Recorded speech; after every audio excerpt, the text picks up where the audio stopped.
It started with little things. A delay in his replies. A sudden rush out the door claiming team dinners that didn't include photos or stories, just vague smiles and a phone that never left his hand. We worked in the same building, just on different floors. But somehow, we felt worlds apart.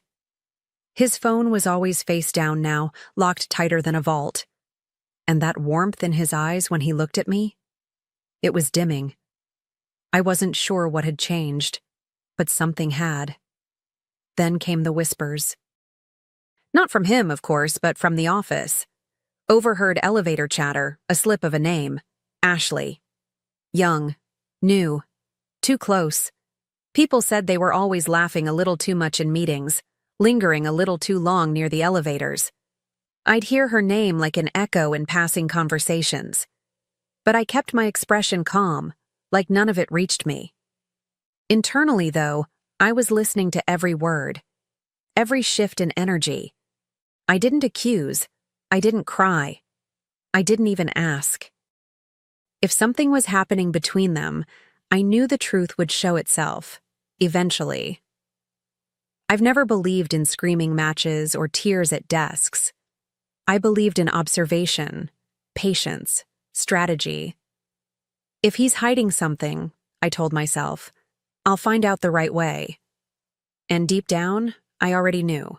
I just needed the pieces to fall into place. The distance grew heavier with each passing week. He started staying late more often, casually blaming it on a new project or team deadlines, but his stories didn't hold up under light. He never mentioned names, no details, just broad strokes of corporate excuses. And when I asked if he wanted me to drop by for lunch, he always had a reason to say no. The excuses were polished, too polished, like someone rehearsing a script they no longer believed in. I noticed how careful he became with his phone, how he'd tilt the screen away, silence it mid-message, even take it to the shower. The same man who once left his inbox wide open on our couch now guarded every notification like it held state secrets. There was a tension in his shoulders he tried to hide, a flicker in his eyes when my questions got too close. He wasn't just lying. He was unraveling, and trying desperately to look composed while doing it. I started paying closer attention, not out of desperation, but clarity. I watched patterns, noted the nights he stayed late that aligned too perfectly with her floor's events. The small talk from coworkers turned into silent glances. The office had its own way of speaking, through rumors, timing, and energy shifts. I didn't confront him. I didn't need to. I could feel it in my gut, in the silence that used to be filled with love. Something was already broken. One afternoon, I caught a glimpse of them in the lobby. Too close to just be colleagues, too familiar in the way they smiled at each other. He didn't see me, but I saw enough. She laughed at something he said, touching his arm like it was natural, like she'd done it before. That laugh. It wasn't the kind you hear in meetings. It was the kind people save for after hours. And right then, I realized I wasn't imagining anything. I was witnessing it. But I didn't flinch. I kept walking, heels steady, heart hammering. Rage wasn't useful yet. I needed clarity, not chaos. I went back to my desk, answered emails, scheduled meetings, and replayed the image in my mind like a film I needed to study frame by frame. I didn't want a confrontation. I wanted understanding. I wanted the full picture, clear, undeniable. So I started watching everything from the top floor, where emotions don't cloud judgment. Because here's the thing. Betrayal is loud, even when no one says a word. And once you learn how to listen, really listen, the truth comes faster than you think. I didn't go looking for proof right away. But when the gut feeling stops being a whisper and starts screaming in your ear, you learn to trust it. I began small, just monitoring calendars, comparing schedules. That's when I noticed a pattern. Same conference room, same time, different meeting titles. Ryan and Ashley always seemed to coincidentally need the same space. Not once. Not twice. Enough to feel deliberate. It was almost insulting how sloppy they were. I checked our internal message system, saw innocuous exchanges with suspicious timestamps. And then came the Instagram stories, Ashley's little breadcrumbs, blurry wine glasses, dim lighting, a hotel bar I recognized from a company retreat. She never tagged anyone, but the clues were all there. One night, she posted a quick shot of a city view. That same evening, Ryan texted he was stuck in traffic. The skyline matched. I didn't even have to zoom in to know he was lying. But the confirmation came quietly, wrapped in something so ordinary it felt surreal. Netflix. We still shared an account. At 9:47 p.m., a device pinged from a hotel across town. Some romantic comedy autoplaying. I wasn't the one watching. That's when the ache hit hard, not just the betrayal, but the insult of it. He was comfortable enough to use our shared logins in a hotel with someone else. And that, somehow, was what made it real. No more doubts, just clarity. I didn't cry. Not that night. I sat in bed with my laptop on my knees, staring at the continue watching row like it had betrayed me too. I felt hollow, like the breath had been knocked out of me but my body hadn't caught up yet. There's a strange calm that comes with certainty. It's not peace, but it's close. And in that stillness, I decided I wouldn't fall apart. Not for him, not for this. I wouldn't let his choices define the end of my story. That next morning, I walked into the office like nothing had changed. I wore the lipstick he once said made me look too confident. Good, let him feel it. I said good morning to people I barely spoke to, smiled more than usual, and from my floor, I watched them. Not obsessively, strategically. If I was going to act, it had to be with precision. No accusations, just quiet collection. Let him think I was naive. Let her think she'd won. But here's the truth, no one tells you. When a woman is silent, she's already building something. A boundary, a plan, a reckoning. And I was building mine slowly, methodically. Not because I wanted revenge, but because I wanted control. If I was going to leave, it wouldn't be with shattered dignity or unanswered questions. I'd walk out when I was ready, on my terms, and with the kind of exit no one could ignore. I started saving things, screenshots, calendar overlaps, the way their lunch breaks started syncing up like clockwork. I even made notes, timestamps, subtle behaviors, missed calls that lined up with Ashley's stories going live. It felt like watching a performance from behind the curtain, where all the illusion fell away and the truth stood naked. I wasn't hurt anymore. I was sharpened, focused. Something inside me had shifted, and there was no going back. At work, I kept my tone light, my posture easy. I laughed in meetings. I hit every deadline. But inside, I was stitching together a narrative they didn't know I was writing. Every digital trail, every lie he told with a casual shrug, every moment he underestimated me, I gathered them like threads. I wasn't just his girlfriend. I was his colleague. And he had forgotten that part. That mistake would cost him. I didn't want to make a scene. I wanted to leave a mark. The kind that doesn't erupt, it echoes. I wasn't going to scream in his face or beg for answers. No, I'd wait. I'd let it unfold naturally, under fluorescent lights and formal emails. Because if I had to endure this betrayal, I'd at least make sure I walked away with more than just closure. I'd walk away holding the pen. Most people at work didn't know my title carried weight. I wasn't flashy. I didn't flaunt connections. But I'd spent years climbing, one smart move at a time. And while Ryan was busy chasing flirtations on conference calls, I'd been building something real. What he didn't realize was that I wasn't just another employee. I was 2 doors away from the VP of HR, someone who'd seen my work, trusted my instincts, and who didn't take policy violations lightly. So I began my case. Quietly. thoroughly. I gathered everything: time-stamped emails, calendar overlaps, building access logs that showed them leaving together long after hours. I even included witness statements, colleagues who'd seen the two of them grabbing drinks, ducking out of company events early, sharing private jokes in team settings. I wasn't bitter, I was deliberate. Every piece of information had to be irrefutable, professional, clean. Let the facts speak for themselves.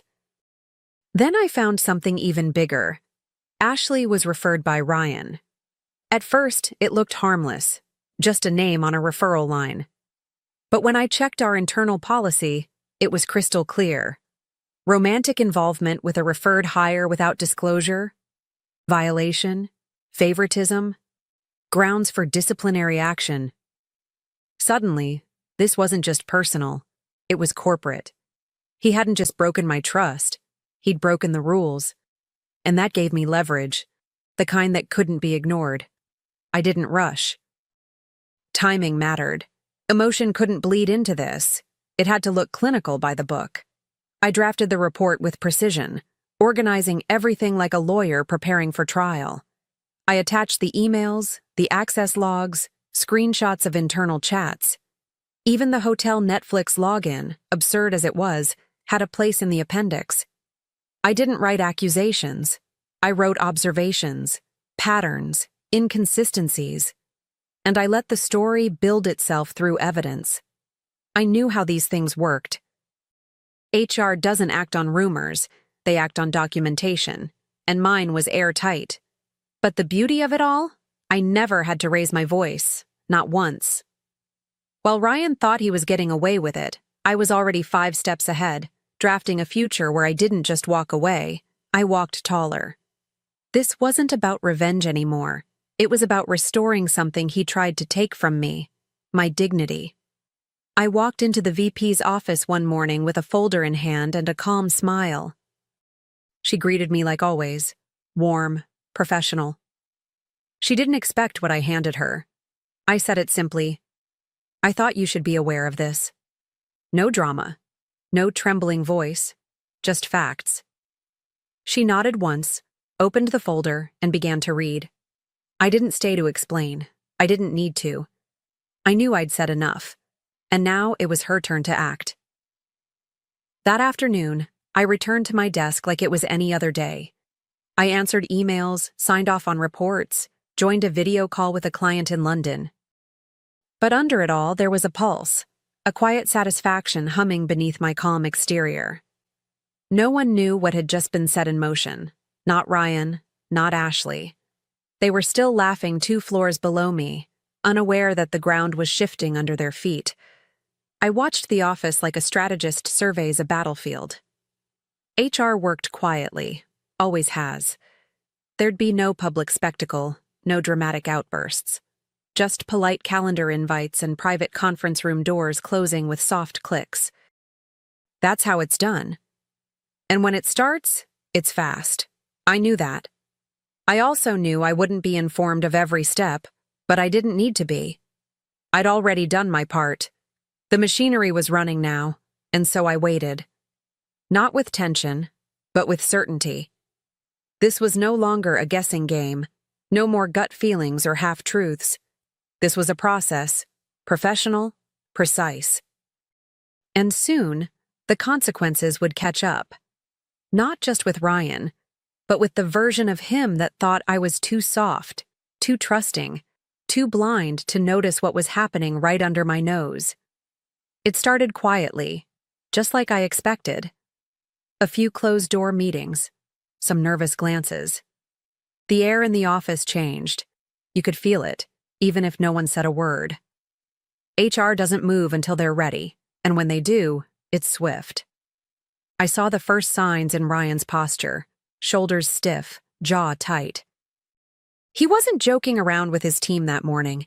He barely looked up from his screen. Something had reached him, and it rattled him. Later that day, he was called in. The email landed like any other, but I recognized the sender. I'd sat in that same office with that same HR lead for entirely different reasons. Promotion reviews, strategy sessions.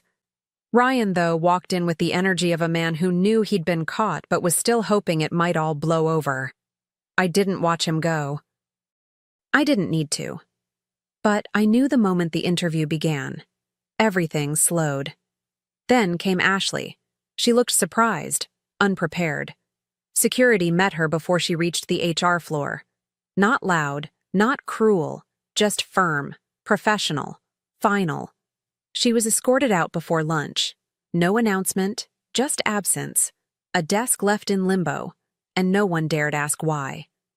The silence was louder than any office gossip.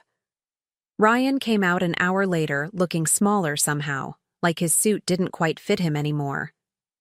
By the time the news reached the rest of the office, it had already lost its shock. No one was surprised. That's the thing about secrets. They leak long before they're exposed. People whispered behind their coffee cups, pretending to be shocked. But I saw the knowing in their eyes.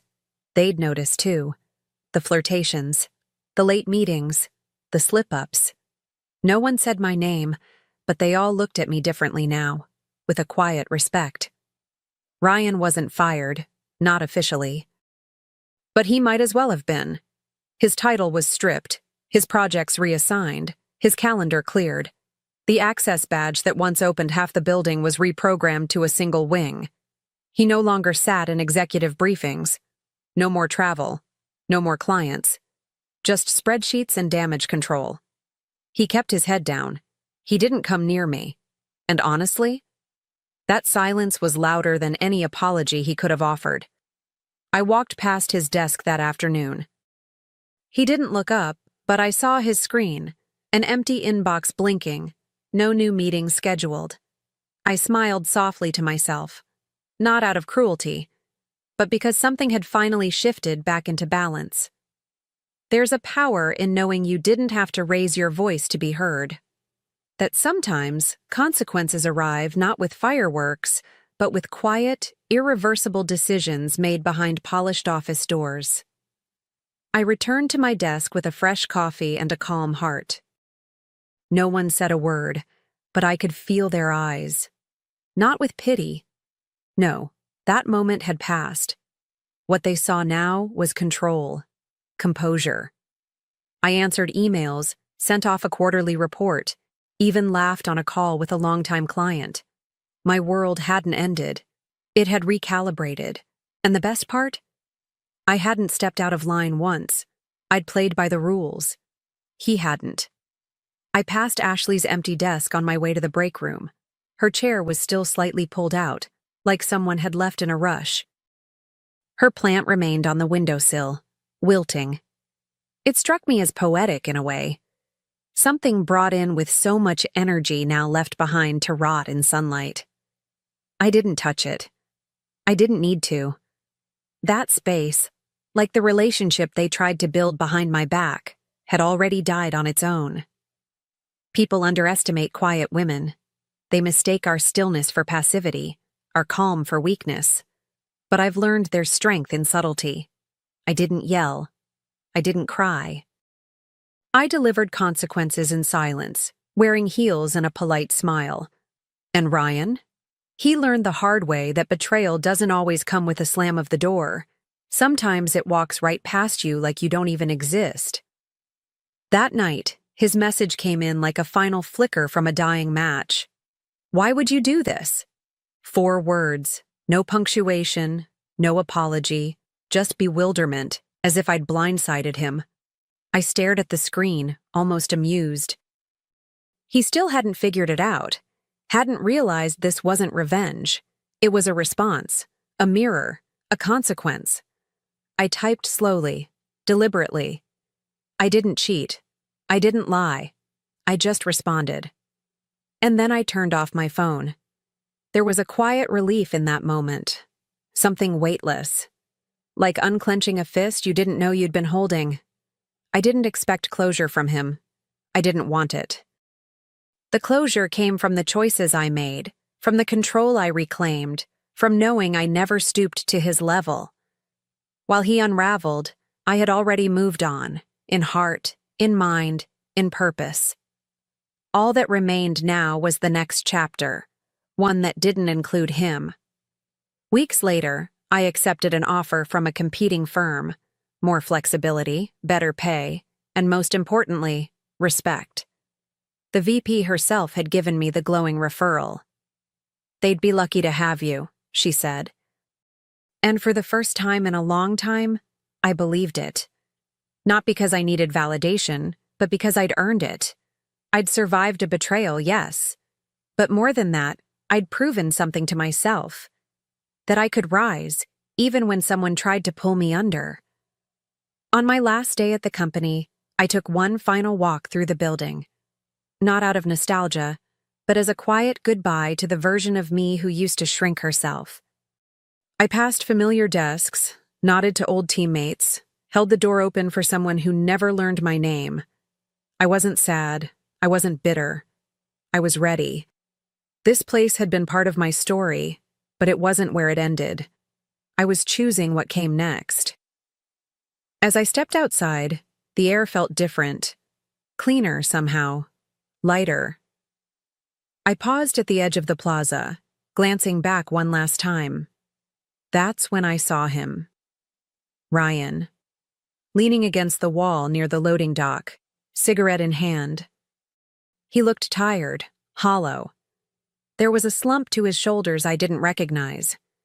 Stress clung to him like smoke. For a second, he looked up, our eyes met. And I saw something I hadn't seen in months. Regret. I didn't stop. I didn't wave. I didn't say a word. I just gave him a polite smile, the kind you offer a stranger on a train. And then I walked on. Not because I was trying to be cruel, but because I had nothing left to say. He'd already heard everything he needed to hear the day his world began to crack from the inside. I wasn't his lesson. I was just the result of his choices catching up. As I walked away, the wind picked up, carrying the faintest trace of my perfume, the one he used to call irresistible. I wore it deliberately that day, not for him, but for me. It reminded me of who I was before all the lies. A scent tied to dinners where we used to laugh, to mornings when I still believed his promises. Funny how something so soft could carry so much strength. He inhaled, and I knew he recognized it. That was enough. I didn't need revenge. I needed release. And I had it. I had my peace, my new job, my pride intact. While he remained behind, trying to pick up the pieces of the mess he created, I was already miles ahead. Not in distance, but in growth, in freedom, in clarity. This wasn't just the end of a relationship. It was the end of who I used to be when I accepted less than I deserved. And as I disappeared into the city crowd, head high, heels clicking like punctuation marks on the pavement, I realized something. You don't always need to burn bridges. Sometimes the best response is to rebuild a new path so strong, so radiant, that they have no choice but to watch you walk it, without them. My name is Amelia Mullins. I'm 31 years old. And if I've learned anything in the last year, it's that sometimes the person you trust the most can erase you so completely, you start to question if you ever existed in their story at all. This isn't one of those triumphant revenge stories. It's about something quieter, harder to put into words. It's about the dignity you discover when the one who betrayed you is betrayed themselves. It's about watching a lie unravel so slowly at first you ignore it until suddenly it's all you can see. For 3 years, I was the anchor in my relationship, the steady one, the boring one, as he would later call me. My boyfriend Daniel was the dreamer, the artist. He lived in bursts of color and light-chasing visions through his camera lens. I admired that about him, maybe even envied it. When we first met, I was working as a systems coordinator at a mid-sized company, practical and predictable, while he was serving coffee part-time and saving up for his first professional camera. He had this spark, this way of seeing beauty in the unlikeliest places, a crooked window frame, a shadow crossing someone's cheek. I didn't just fall for him. I fell for the world he carried inside his head. So I made his dream my own. When he wanted to move closer to the city for more opportunities, I found a better job there. When rent got steep, I picked up freelance work on weekends to keep us afloat. I told myself it was teamwork, a partnership. He would chase passion, I would provide stability, and one day those two pieces would merge into a life worth building. Every late night, he stayed up editing every gallery he dragged me to, every half-baked idea he abandoned halfway through. I supported it all. His happiness was mine. His victories, no matter how small, felt like ours. I told myself this was love, that my sacrifice was proof of it. But the cracks started showing a year ago. At first, they were easy to dismiss. He spent more time glued to his phone. He said it was networking, connecting with other creatives. But the phone was always face down when I entered the room. Passwords suddenly locked away every part of his digital life. The transparency we once had, the late-night debriefs of our days, faded into single-word replies. And then there was Alyssa. Her name slipped into conversation casually at first. She was a photographer too, someone he'd met at a gallery event. His tone was professional, almost respectful, but slowly her name carried weight, a kind of reverence he never used with me anymore. Alyssa says a true artist doesn't hide behind a 9 to 5, he muttered, once his voice sharp with judgment. I laughed, trying to diffuse the sting. Well, I'm glad one of us has a 9 to 5, or we'd be living out of a shoebox. He didn't laugh. He just looked at me with this cool, dismissive gaze, as if stability was suddenly a flaw. Soon, Alyssa's life became his gospel. She lived in a converted loft, traveled constantly, breathed passion into everything she touched. She was bold, fearless, is untethered. In his eyes, she was art. And me, I was the woman who paid the bills, the background character, the steady ground he could abandon once he found his wings. I felt it like I was just a stepping stone, something useful only until he reached higher. But I swallowed the thought, buried it under excuses. I told myself I was being insecure, that admiration wasn't love, that our bond was stronger than some whirlwind fascination. But every time he said her name, something inside me chipped away. I finally tried to reach him. One night, I sat across from him at our kitchen table, my heart racing. "Daniel," I said softly, "I feel like you're drifting away from me. Can we talk about it?" He let out a heavy sigh, exaggerated, almost theatrical. "Nothing's wrong, Amelia. You're overthinking. I'm just focused right now. My creativity's finally flowing and I need to ride it." The way he said focused with that sharp little edge made it clear I was the distraction. So I backed off. I told myself he was right, that my doubts were just paranoia, that if I kept supporting him, everything would fall into place. Until the night he came home with that look. Not the look of someone tired from a shoot, not the look of someone excited to share new work. It was the look of someone holding a secret, someone rehearsing a script they knew would break me. He set his camera bag on the counter, the silence between us thick as smoke. I could hear my pulse in my ears. "What is it, Daniel?" I asked quietly. "Just tell me." He met my eyes, and the warmth I had known for 3 years was gone. His voice was flat, clinical. "This isn't working, Amelia." My chest tightened. "What isn't working?"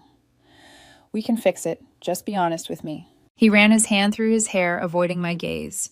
"It's not about fixing anything. It's about honesty. And the truth is, I can't do this anymore." I felt my breath catch. My voice cracked. "Are you saying you want to break up?" He gave a bitter little laugh. "Break up, no. Think of it as realignment. This relationship was just a stage I needed to move through." And then, like a dagger slipped between my ribs, he said it. "Amelia, I've been in love with someone else this whole time." The words hung heavy, suffocating, impossible. My world tilted, but I forced myself to stay still. In that moment, I wanted to scream, to demand why, to beg for names, explanations, reasons. But something colder, harder took hold inside me. I looked at him, my face blank, my voice steady. "Okay, just one word." He blinked, startled. He had expected fireworks, tears, rage, a performance to match his. Instead, he was met with silence. And in that silence, I realized the woman he thought he was discarding was no longer there to play the victim. I didn't give him the storm. No screaming, no pleading, no desperate promises to be better. Instead, I stood up, walked into our bedroom, and began to pack. Not in fury, not in haste. Methodically. I folded each shirt with calm precision, rolled my socks into pairs, stacked my books into a cardboard box I'd been saving from a recent delivery. Behind me, I could feel the weight of his confusion pressing against the doorframe. I didn't turn to look, but I knew his eyes were on me, waiting, calculating. This wasn't the script he'd written in his head. He had expected me to fight, to claw at him for mercy, to validate his betrayal by proving I couldn't live without him. But all he got was the sound of zippers and the rustle of fabric. At one point, his voice cracked the silence. Amelia, what are you doing? You're actually leaving. I didn't answer. My hands were steady as I tucked a framed photo, one of the few of myself alone, between layers of sweaters. The silence was louder than any shouting could have been. An hour later, I zipped up my last duffel bag. The room was stripped bare, not of furniture, but of meaning. Every object left behind felt like a discarded shell belonging to someone I no longer recognized. When I stepped into the living room, he was still standing there, stunned. His expression wavered between indignation and disbelief. You're not even going to fight for this, he demanded, his voice rising. After everything we've shared, after everything I've given you. I paused at the doorway, my keys cold in my palm. I turned my head just enough to meet his eyes. You didn't give me everything, Daniel. You gave me a role, and I'm done playing it. His lips parted, but no words came out. He was choking on the silence I left behind. And then I walked out. No slammed door, no final insult. Just the soft click of a lock sealing the end of us. The first few weeks in my new apartment were hollow. The walls were bare, the air heavy with absence. I would set down my keys, and the sound would echo as if reminding me I was alone. But there was also relief. No more second-guessing, no more competing with a ghost named Alyssa. Just me and the daunting, liberating emptiness of a blank canvas. I filled my nights with quiet rituals. I started running again, pounding the pavement until my chest burned, letting the rhythm of my steps drown out the echo of his voice. I reconnected with friends I had drifted away from, friends who reminded me of who I had been before I became his shadow. On weekends, I tinkered with small projects, DIY repairs, or organizing things I never had time for when my life revolved around his. Slowly, the apartment began to reflect me, my taste, my colors, my space. There were moments I woke up reaching for him, muscle memory tugging at my chest, but those moments faded quicker each time. It wasn't strength that kept me going, it was clarity. Because I knew what he wanted, the dramatic scene, the proof that I still revolved around him. He wanted me to beg to rage, to confirm that I was broken without him. But I wouldn't give him that. My dignity wasn't loud or showy. It was quiet, patient.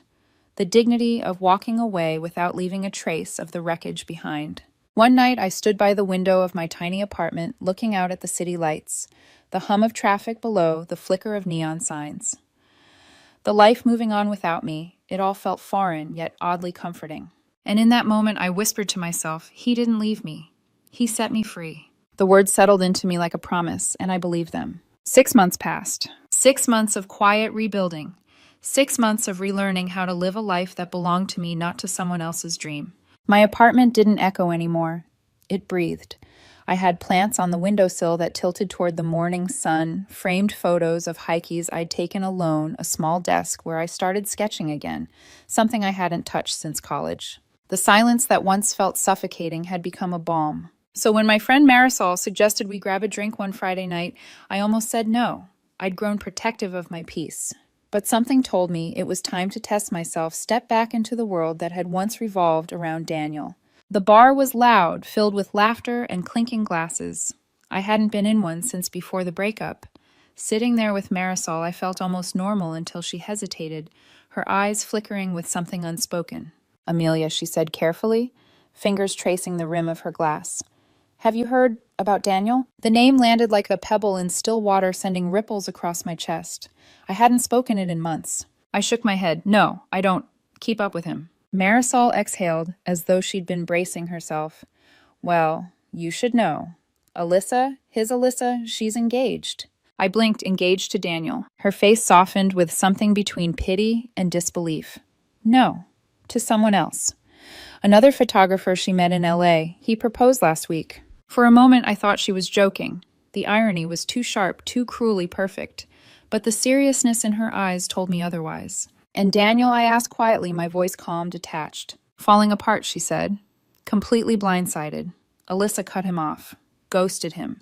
She's already posting pictures with her fiancé. It's messy. I leaned back, the noise of the bar fading into a dull hum. There it was, the cosmic justice. The very betrayal he had staged so carefully against me had been dealt to him swift and merciless. But the strangest thing, I didn't feel triumphant. No rush of satisfaction, no smug vindication. Just a quiet confirmation of what I'd always known in my gut. I had never been chosen. Not really. He had been a man intoxicated by illusion, and illusions always vanish. Marisol reached for my hand, her voice soft. You don't deserve to know this, but I thought you should. So you'll understand you weren't the problem. You were never the problem. I squeezed her fingers, gratitude warming the edges of my chest. I already knew that I said, and I meant it. Still that night, as I walked back to my apartment, I couldn't stop thinking about the symmetry of it all. Daniel had wanted Passionfire a soulmate who saw him as more than steady ground. He got it, and she left him standing on ashes. The thought didn't make me happy, but it made me free. Freer than I had been even in those first weeks alone, because the truth was undeniable now. His betrayal had never been about my shortcomings. It had been about his illusions, and now he was living inside the wreckage of them. I went to bed that night with a strange calm in my chest, unaware that the next storm was already gathering and that Daniel wasn't done with me yet. The first text came a week later, a single bland line that almost felt like a test. Hey, hope you're doing well. I stared at the screen, thumb hovering. For a second, the muscle memory of old habits whispered back, respond, be polite, keep the peace. But I put the phone face down, no reply. 3 days later, another message lit up the screen. I've been thinking about you a lot. Still, I didn't answer. Then the drip became a flood. At first, casual updates about his day, then apologies, then confessions. I miss our talks. I miss you. I made a mistake, Amelia. Please just talk to me. When I didn't respond, he escalated to calls. The first rang out while I was cooking dinner, the sound sharp and insistent. I let it go to voicemail. His voice was there trembling and low. I know I hurt you. But Alyssa, she wasn't who I thought she was. You were always the one who understood me. Please just give me a chance to explain. It was almost pathetic. The man who once looked at me like I was an obstacle was now clawing at the memory of the stability he'd discarded. The boring rock he'd mocked had become the lifeline he was desperate to cling to. But I wasn't his rock anymore. Soon the pressure expanded. His mother sent me a long text, Amelia, please. Daniel's not himself. He knows he made a mistake. Don't punish him forever. You were always the best thing that happened to him. Even one of his friends called his voice syrupy with persuasion. You know him better than anyone. He needs you. Don't let him drown like this. Each attempt felt like a hook baited with guilt and obligation. But I had learned to recognize the pattern. This wasn't love. It wasn't even remorse. It was desperation. Manipulation dressed up as longing. One night, I sat on my couch with my phone buzzing beside me, unread messages piling up. I stared at it, then whispered out loud as if to remind myself that's not my life anymore. And I meant it. I turned the phone off, set it in a drawer, and walked to my window. The city outside was alive with strangers' stories, lights flickering like reminders of how vast the world was. He wanted me to step back into his script, but I wasn't his supporting character anymore. I had written myself out of his story. And the irony was, the quieter I stayed, the louder his desperation grew. It was a Friday night. My apartment was calm, filled with the quiet hum of the lamp on my desk and the soft rustle of pages as I read. For once, the silence didn't ache, it felt like home. Then came the knock, loud, urgent, the kind of knock that demanded to be answered. I froze, my chest tightening. No one knocked like that unless they carried trouble with them. Slowly I stood, walked to the door, and peered through the peephole.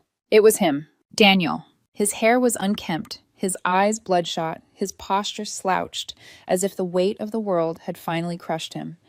He looked nothing like the man who had once declared me too stable for his wild creative life. I opened the door, not out of curiosity, but because I wanted this chapter to end on my terms. Amelia, he breathed, his voice cracked, almost pleading. I know this is insane. I had to see you. I leaned against the frame, my face calm, unreadable. Why? His hands shook as he gestured vaguely, as if trying to grasp the words from thin air.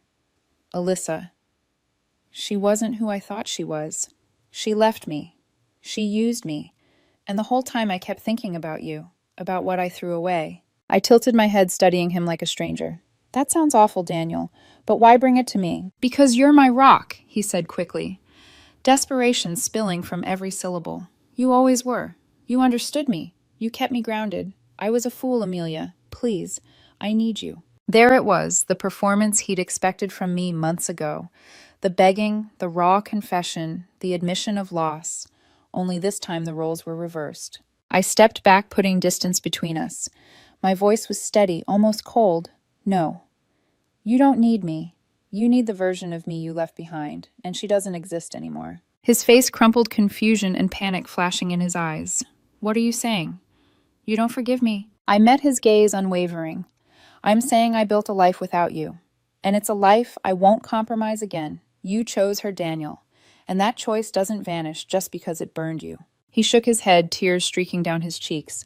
Please, don't do this. I have nothing left. For the first time, I felt something stir, not pity, not anger, but clarity. I saw him for what he was, a man searching for shelter in the ruins of his own decisions. I straightened my hand, resting on the door.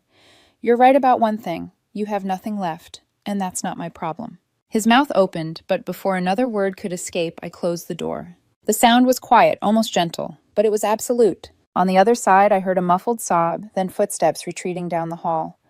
On my side, I felt nothing but stillness. Not relief, not triumph, just the undeniable truth that the story was over. I turned back to my apartment, the space I had built, the life I had rebuilt, and for the first time in years, I felt whole. Daniel's chapter in my life had ended, and mine finally had begun. My name is Judy Peck, and I'm 27 years old. If you asked me a year ago who I was, I would have said a woman in love, a bride-to-be, someone about to start her happily ever after. I used to believe in fairy tales, not the Disney kind, with castles and magic spells, but the ones you hope for in real life. The story where you meet your person, build a future together, and face the world as a team. For 5 years, I thought I was living that fairy tale with Ethan. We met in college, sitting next to each other in a literature class neither of us had planned on taking. He cracked a joke about the professor's monotone voice, and I laughed louder than I should have. That moment sparked something simple, something safe. At least it felt that way then. We fell in love fast. The kind of love where you memorize someone's coffee order, their worst fears, the way they tap their pen when they're nervous. Ethan knew I hated thunderstorms, so he always texted me the forecast. I knew he liked his shirts folded military style, even though he never served a day in his life. We fit together piece by piece until we believed nothing could break us. By the time I turned 27 and Ethan 26, we were engaged. 6 months from walking down the aisle. The save the dates had been mailed. The venue was booked, vendors pinned to the corkboard in our apartment, a rainbow of sticky notes mapping our future. That corkboard was the last thing we built together that felt real before the walls started to crack. Looking back, the red flags weren't subtle. They weren't small nudges. They were bright flares I refused to see. At first, it was little arguments over the budget, over whether to invite my distant cousins over, how much his parents were contributing.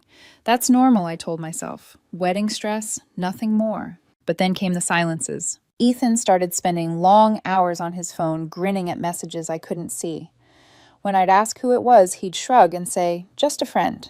I wanted to believe him. Trust was the foundation of our relationship, wasn't it? If I started questioning him, it would mean the foundation wasn't there at all. So I didn't push. I laughed off my gut instinct and told myself every couple goes through phases. Then came the new job. Ethan got promoted, transferred into a different department. At first, I was thrilled for him. I even threw a small celebration in our apartment balloons, taped to the ceiling, a bottle of champagne chilled in the fridge. But within weeks, I couldn't escape her name, Lila. Every story he told about work somehow circled back to her. Lila's brilliant. Lila came up with this marketing pitch that blew everyone away. His eyes lit up when he said her name, a light I hadn't seen directed at me in months. He described her as ambitious, driven, a real go-getter. Then, almost casually, he'd add, a lot of people our age are just safe. Safe. I didn't realize it then, but that was the first quiet cut. The words slid under my skin like a blade.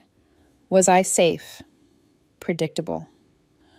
The woman who loved routines, who balanced a budget, who dreamed of the Amalfi Coast for our honeymoon instead of some exotic, impulsive adventure. I brushed it off. I smiled, kissed his cheek, and told him I was proud of him. But a knot had formed in my stomach that never quite unraveled again. A few weeks later, the knot grew tighter. We were reviewing honeymoon options when he suddenly said, Bali. Let's do Bali. Bali. That wasn't on our list. We had always talked about Italy, the Amalfi Coast lemon groves, sunsets on cliff sides. That was our dream. I asked why the change. His answer was strange, almost careless. Lila went recently. She said it's amazing. Way better than Italy. The air in our apartment shifted. The corkboard, once a monument to our shared dreams, now looked like a map of compromises only I seemed to care about. For the first time, I realized Ethan's heart might already be somewhere else. At night, I'd lie awake next to him, listening to the rhythm of his breathing, wondering if he was dreaming of me or of her. I told myself not to spiral, not to become the jealous fiancé. But when I reached for his hand in the dark and found only cold sheets, the truth pressed harder. Something was slipping away. I still believed in fairy tales, but maybe this was the part no one talked about the chapter, where the prince looks at another princess and decides happily ever after isn't enough. I didn't know it then, but the story I thought was mine was about to be rewritten without me. The day my world broke apart was a Sunday. Ethan and I drove to his parents' house for a family dinner.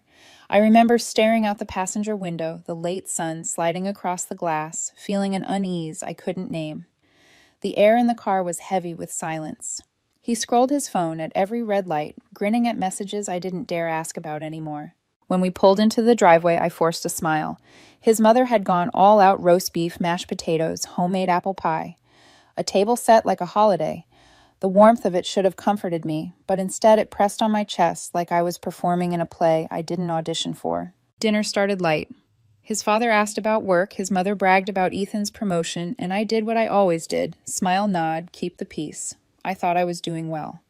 Until his uncle leaned back in his chair, glass of wine in hand, and looked directly at me. "You've got a good one here, Ethan," he said. "Judy's dependable, loyal, the kind of woman you build a life with." I blushed, embarrassed by the attention, but proud too. I waited for Ethan to smile, to agree to place his hand on mine the way he used to. Instead, he smirked. That sharp, crooked smirk I'd started to hate. "Yeah," he said, tilting his glass. "She's safe." The word landed like a stone in my stomach. His uncle chuckled, not catching the edge in his voice. But I did. Every nerve in my body went still. I turned to him. "What's that supposed to mean?" He leaned closer, his voice low enough that only I could hear, though his eyes glinted with the thrill of being cruel. "It means you've got your life planned out. House in the suburbs, a savings account, maybe 2 kids and a dog. Secure, predictable, safe." I felt my throat tighten.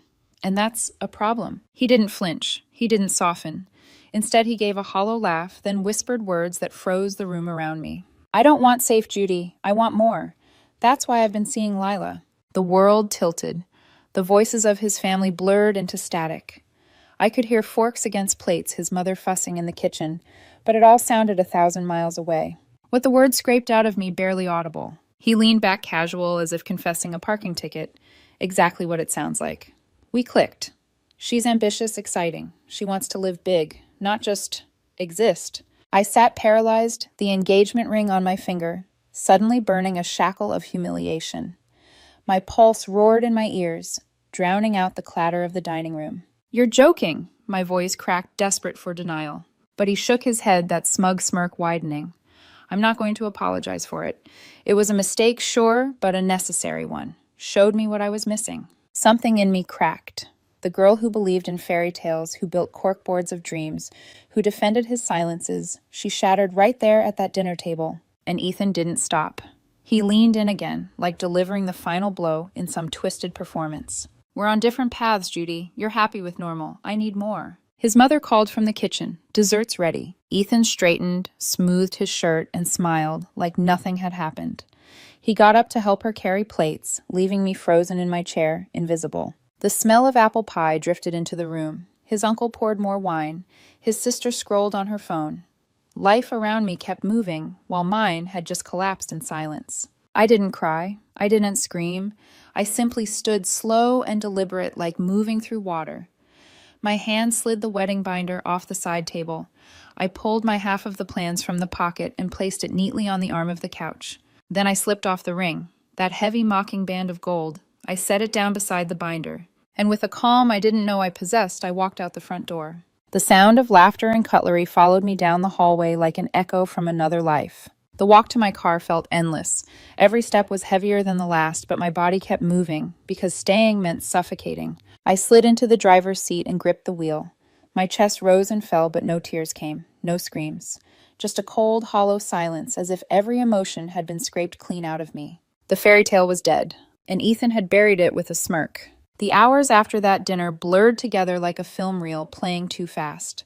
I don't remember the drive home, only that I sat in the car for a long time before moving.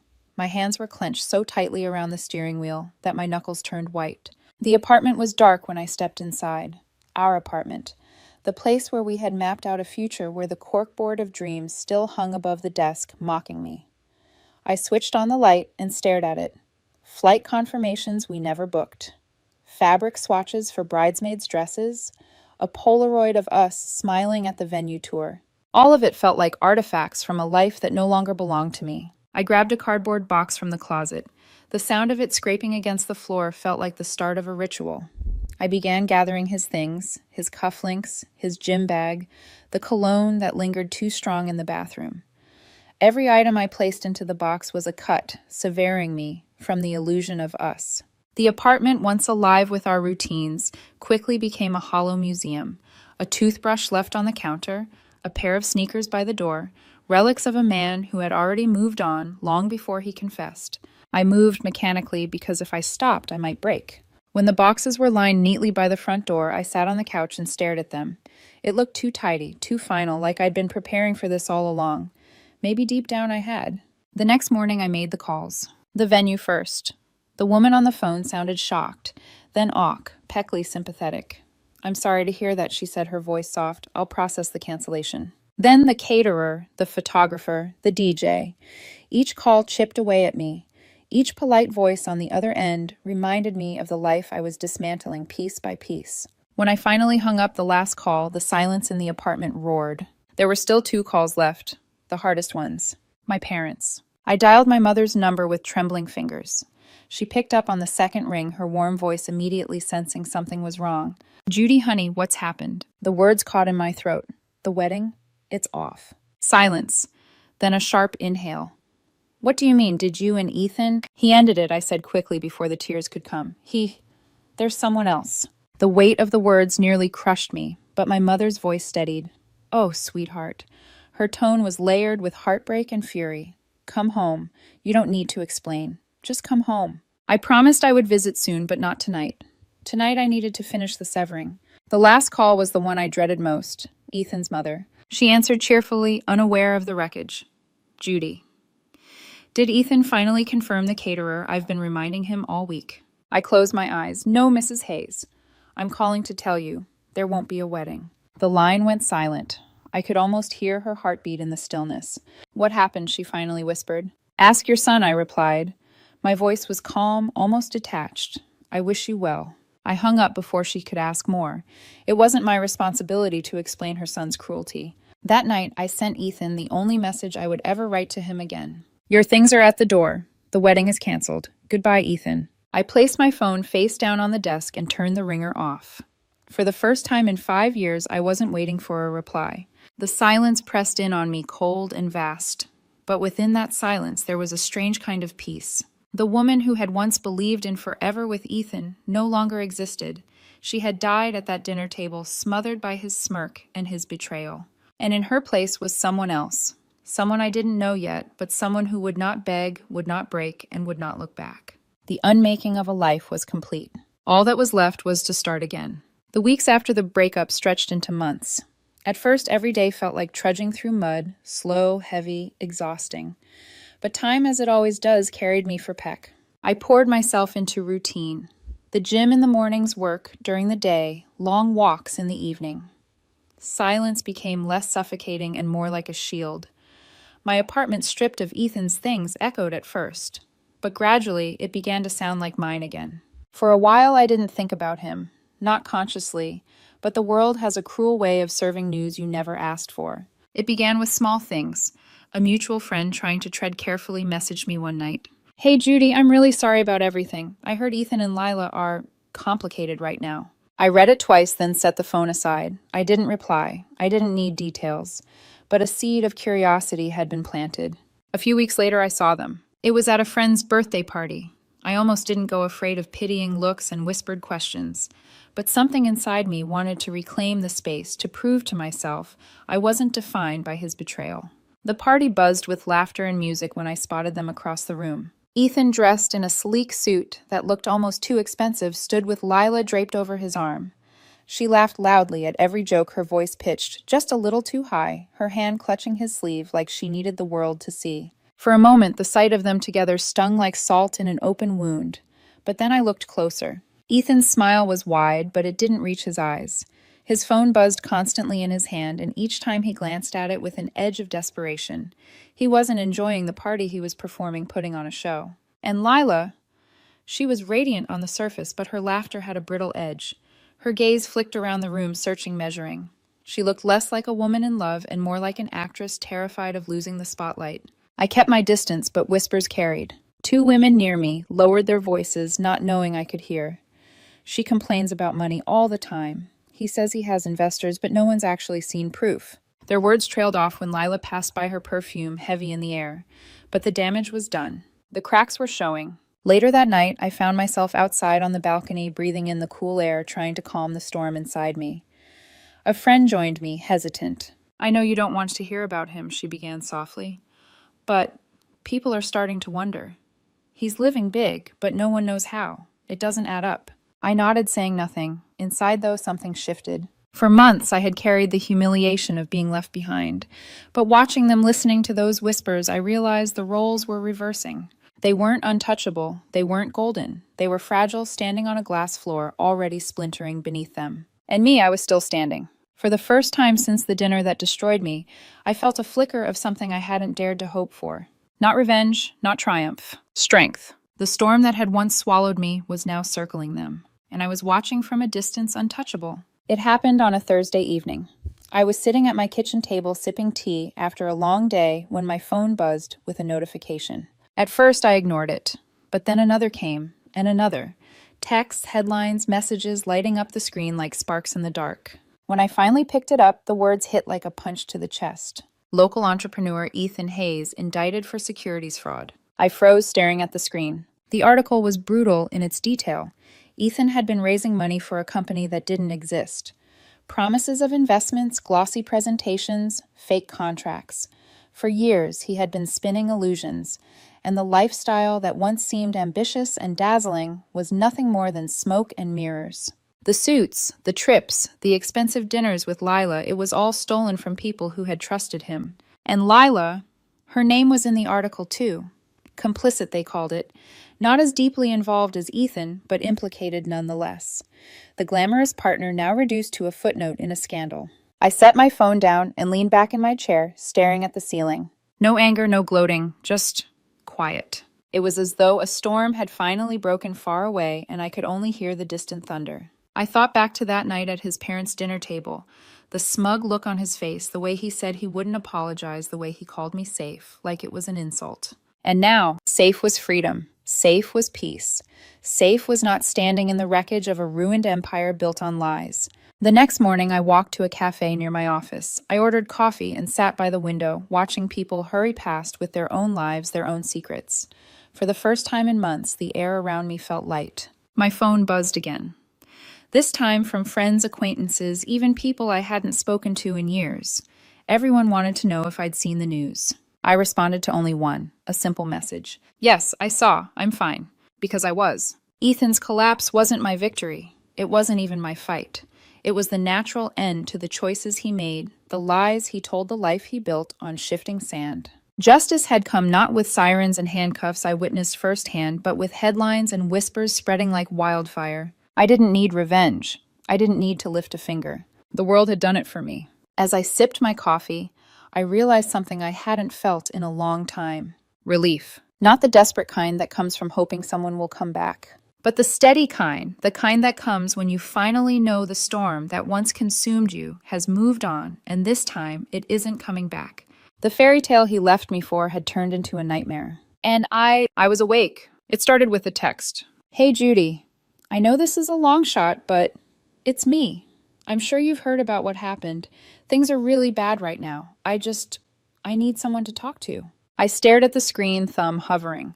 For a heartbeat, I almost felt the old reflex, the pull to respond to comfort.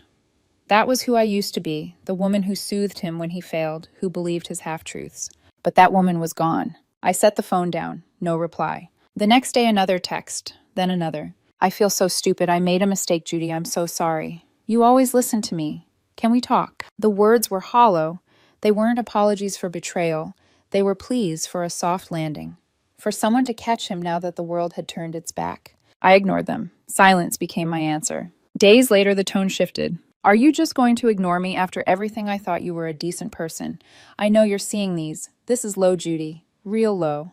I almost laughed at the absurdity. He had cheated, humiliated me, dismantled our future with a smirk, and now my silence was the cruelty. Still, I didn't reply. But Ethan didn't stop at me. He found another way in. One evening, my phone rang. My mother's name lit up the screen. I answered immediately, worried. Judy, honey, her voice was tight, uneasy. Ethan called me. My blood ran cold. What did he say? He was crying. He said he'd made a terrible mistake, that he's lost everything. He begged me to tell you he's not the same person anymore, that he's learned his lesson. She paused. He sounded desperate. I closed my eyes, inhaling slowly. Desperate was exactly what he was. Mom, I said, my voice steady, he's trying to use you to get to me. Please don't talk to him again. This isn't our burden. It's his. Her breath hitched.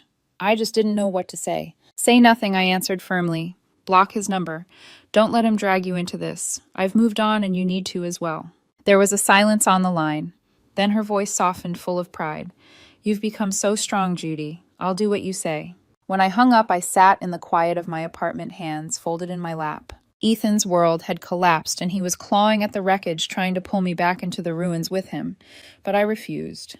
Every unanswered text, every ignored plea, every boundary I held each was a brick in the wall between us. And behind that wall, I was building something new. I didn't know what it would look like yet, but it would be mine, and it would never again include him. It happened on a night that should have been ordinary. Daniel and I had plans for dinner at a new restaurant downtown, one that had just opened and was buzzing with reviews.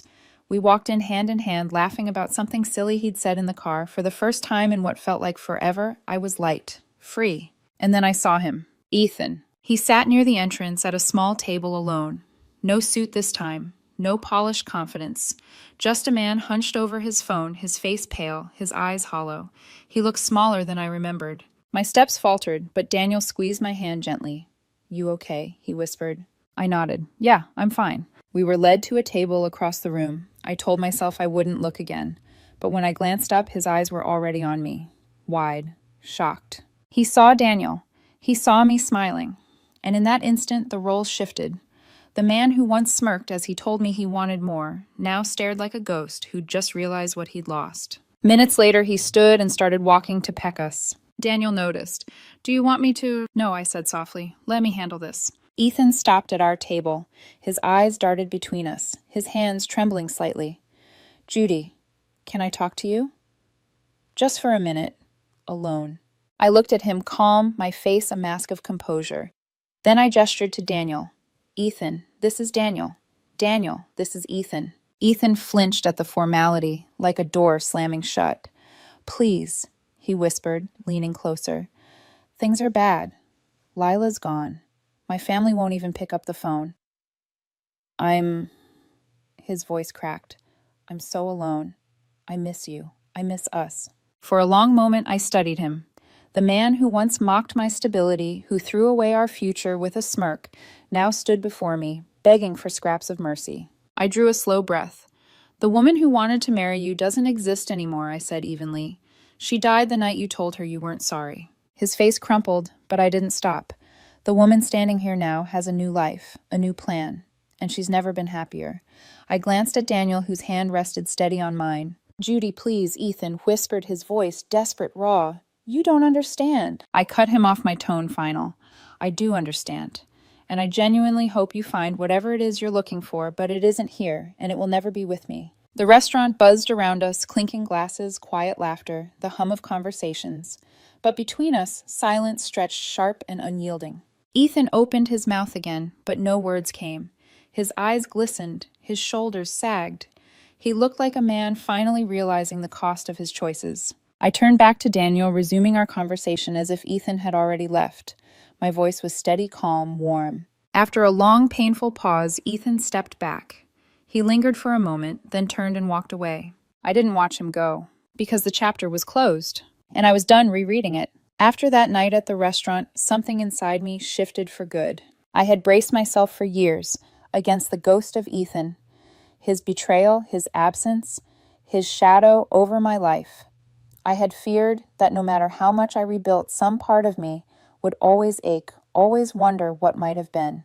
But when he walked away that evening, hunched and broken, I realized I felt nothing. No anger, no longing, not even pity. Just freedom. For so long, I thought strength would come from confrontation, from screaming, demanding answers, making him feel the weight of the pain he caused me.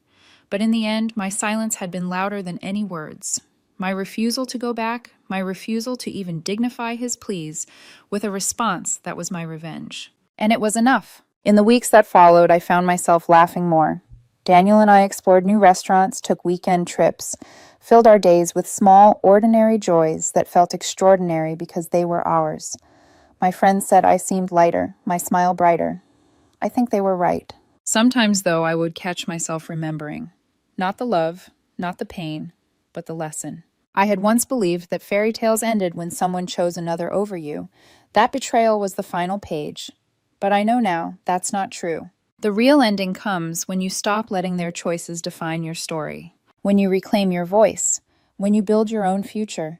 When you realize that being safe was never a flaw, it was strength. Ethan's world collapsed, and I wasn't there to catch him. I wasn't there at all. Because his story was no longer mine to live. My story is here, in this moment. In every step for Peck. And for the first time in a very long time, I am free. The past is a ghost, and I don't chase ghosts anymore.